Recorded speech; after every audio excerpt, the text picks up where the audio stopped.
প্রিয় ভাইরা, এই যে মৃত্যুর পরবর্তী জীবন কিয়ামত, এই কিয়ামতকে নিয়ে নাস্তিকরা সংশয় আছে, নাস্তিকরা অস্বীকার করে, অ্যাথিস্টরা কিয়ামতকে মানতে চায় না। তাদের থিওরি হচ্ছে we know see we don't believe, আমরা যা দেখি না তা কি করি না, বিশ্বাস করি না। এটা হচ্ছে তাদের মিথ্যা থিওরি, ভুল থিওরি। কারণ এমন অনেক কিছু আছে তারা যা দেখে না কিন্তু কি করে, বিশ্বাস করে। ফর এক্সাম্পল, এই মহাবিশ্বের ইউনিভার্স বিস্তৃতি কিভাবে হয়েছে নাস্তিকরা দেখেনি।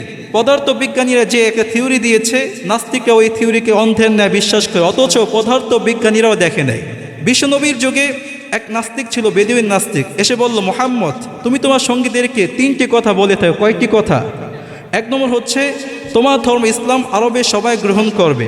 নম্বর 2, তোমার এই ছোট্ট বাহিনী পারস্যের সাম্রাজ্যকে জয় করে ফেলবে। নম্বর 3, যখন আমরা মরে গিয়ে পচে গলে যাব, মাটির সাথে মিক্স হয়ে যাব, পুনরায় আমাদেরকে জীবিত করা হবে।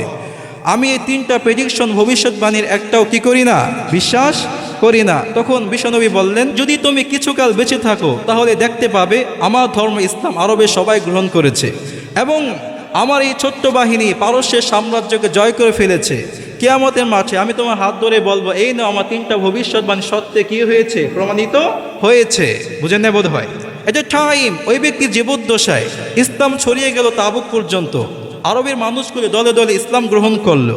এরপর 15 হিজরি সনে কাদিসিনিয়ার যুদ্ধ হলো, মুসলিমরা পারস্যের সাম্রাজ্যকে জয় করে ফেললো। ওই ব্যক্তি ভাবলো বিশ্বনবী সাল্লাল্লাহু আলাইহি সাল্লামের 2টা ভবিষ্যৎবাণী সত্য প্রমাণিত হয়েছে।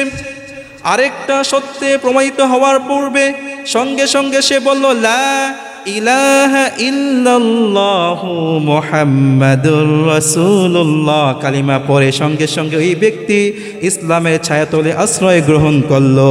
সুবহানাল্লাহ বলেন। এরপর পরের দিন সকালে মসজিদে নববীতে গেল।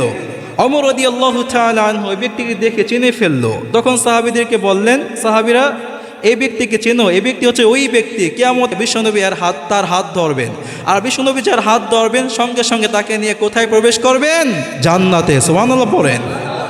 এখন কিয়ামত কখন হবে এটা কি কেউ জানে?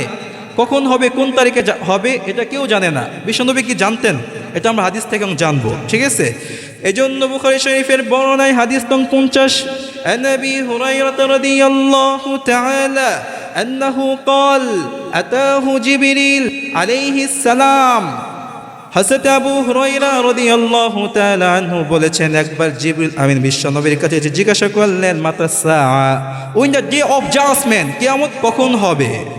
ওই সময় বিশ্বনবী উত্তর দিয়েছেন, মাল মাসউলু আনহা বিআলামা মিনাস সাইল, কিয়ামত কখন হবে এই সম্পর্কে প্রশ্নকারী ব্যক্তির চেয়ে জিজ্ঞাসিত ব্যক্তি বেশি অবগত নয়।